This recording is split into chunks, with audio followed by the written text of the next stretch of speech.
हस्बुनल्लाह व निअमल वकील, हस्बुनल्लाह व निअमल वकील। जी, गुल प्लाजा में हफ्ते की रात को 10 बजे आग लगी और एक फूल की दुकान पे बाज़ाहिर एक छोटा सा शॉर्ट सर्किट हुआ और उसने पूरी मार्केट को लपेट में ले लिया। मैं ये समझता हूँ कि ये ऐसा मुमकिन नहीं है कि एक दुकान में आग लगे और पूरी मार्केट को लपेट में ले ले। तो इसके पीछे कोई ना कोई ऐसी साजिश बुनी होती है जिसका इंकशाफ बाद में होता है। जिस तरह हमारी कोऑपरेटिव मार्केट में आग लगी नहीं थी, लगाई गई थी। हम बार बार उस वक्त भी कहते रहे कि एक दुकान पे शॉर्ट सर्किट कराया जाता है और फिर उसके बाद में 5 गेटों पे से आके शोले भड़क उठते हैं आधे घंटे के अंदर।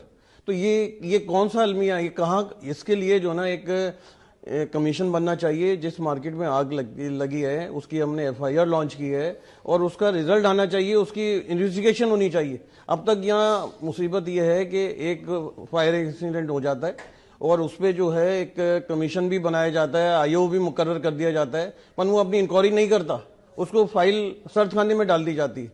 तो ये एक सबसे बड़ा जो है ना ये है प्रॉब्लम। ये है अगर इसमें जो मुजरिम ये काम में मुलविस हों उन्हें अगर कैफर किरदार तक पहुंचा दिया जाए तो मैं समझता हूँ दोबारा ऐसे एक्सीडेंट नहीं होंगे। हमने FIR कटवाई, हमारी जो उस वक्त की साबिका मैनेजमेंट थी उसने FIR कटवाई, लॉन्च की। पहले जाकर एक जो ठेकेदार था उसका नाम उन्होंने नामजद किया, फिर कुछ दिन के बाद उससे मुकबका हो गया, उसने नामालूम मुजरिम के खिलाफ वो FIR तब्दील हो गई और वो आज तक टीवी है। हम उसके पास जाते हैं, वो उन लोगों को, बेगुनाह लोगों को उठाकर उल्टा लटका के मारना शुरू कर देते हैं। तो वो आकर हमसे हाथाजोड़ी करते हैं, रिक्वेस्ट करते हैं कि भाई हमारा क्या कसूर है।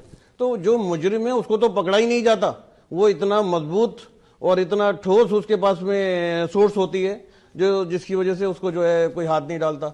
और अगर ये जितने भी इंसिडेंट हुए हैं, बल्दिया सानिया हुआ, बोल्टन मार्केट सानिया हुआ, कोऑपरेटिव मार्केट सानिया हुआ, अब देखिए सदर में ही गुल प्लाजा में आग लग गई। क्या फायर ब्रिगेड कोई दूर के फासले पे था? बहुत करीबी फासला है, 1 किलोमीटर का भी दूरी पे नहीं था। अच्छा, जब फायर ब्रिगेड आता है, आग बुझाता है, तो बदकिस्मती हमारी ये है कि उसमें टैंकर में, उसकी टैंक में पानी नहीं होता।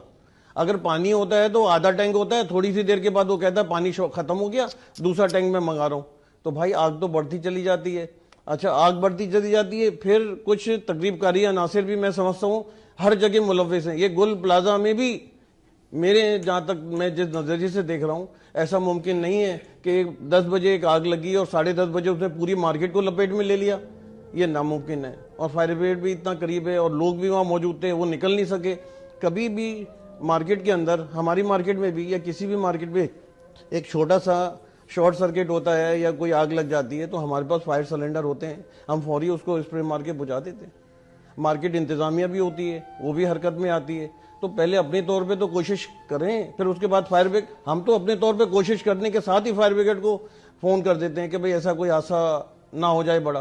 तो ये गुल प्लाजा में जो हादसा हुआ, यहाँ पे भी यही होना चाहिए था कि जैसे फायर सिलेंडर मौजूद होते, फौरी फायर सिलेंडर इस्तेमाल करते दुकानदार और उससे आग पे काबू पाने की कोशिश करते। सर, एक सवाल करूंगा, आपने जो गुल प्लाजा के बारे में ये कहा है कि वहाँ पे उस वक्त तो शॉपिंग सेंटर खुला हुआ था, शॉपिंग सेंटर बंद नहीं था, शॉपिंग हो रही थी वहाँ पे और कस्टमर भी था और तरफ ना निकलने की वजह सारे रास्ते थे, वो लाइट बंद हो गई। जब लाइट बंद हो जाती है तो अफरा तफरी मच जाती है कि किधर भागूं किधर भागूं। अच्छा, जो नया कस्टमर आता है उसे तो रास्ता पता नहीं होता कि कितने रास्ते, इतनी वो वहां पे इतना दम घुटा गया गुल प्लाजा में।